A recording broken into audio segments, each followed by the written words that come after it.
À Yaoundé, capitale du Cameroun, on va suivre le commissaire Bilong Kouassi dans ses enquêtes, en particulier celle sur le meurtre d'un officier de police, et on va le suivre aussi chez lui avec sa famille. Et quand je dis on suit, hein, la caméra très mobile ne le lâche pas d'une semelle, on est, comme on dit, embedded avec le personnage, c'est ce que disent les anglo-saxons, autrement dit en immersion, ce qui donne un côté urgence au récit.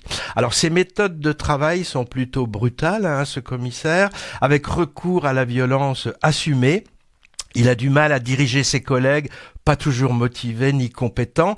Et à la maison, il entend mener son monde à la baguette. Ses enfants, en particulier, avec qui on peut pas dire qu'il soit chaleureux et compréhensif. Alors, sans doute pas un mauvais bougre, au fond. Il affiche une grande rigueur morale, mais cassant, au travail comme en famille.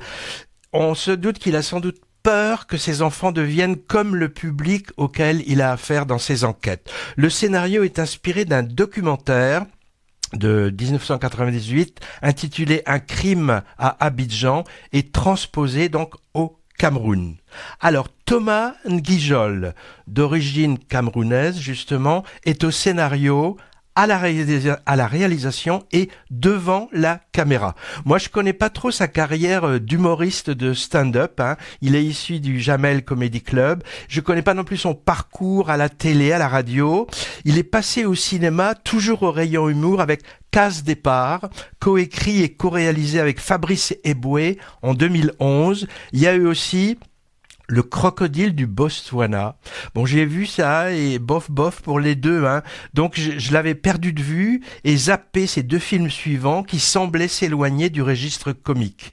Et le revoilà donc très loin de l'humour maintenant, avec ce polar noir, sans jeu de mots d'ailleurs, à moitié réussi, je dirais, car il veut sans doute traiter trop de choses à la fois.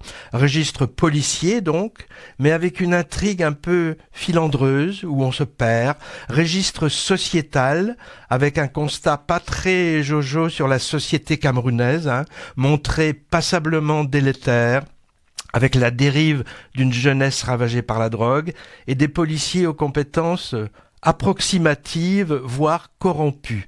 Et enfin un registre familial, dimension intime avec ce qu'on peut voir comme la critique d'un personnage qui tend vers le tyran domestique. Ça fait beaucoup de registres pour un seul film.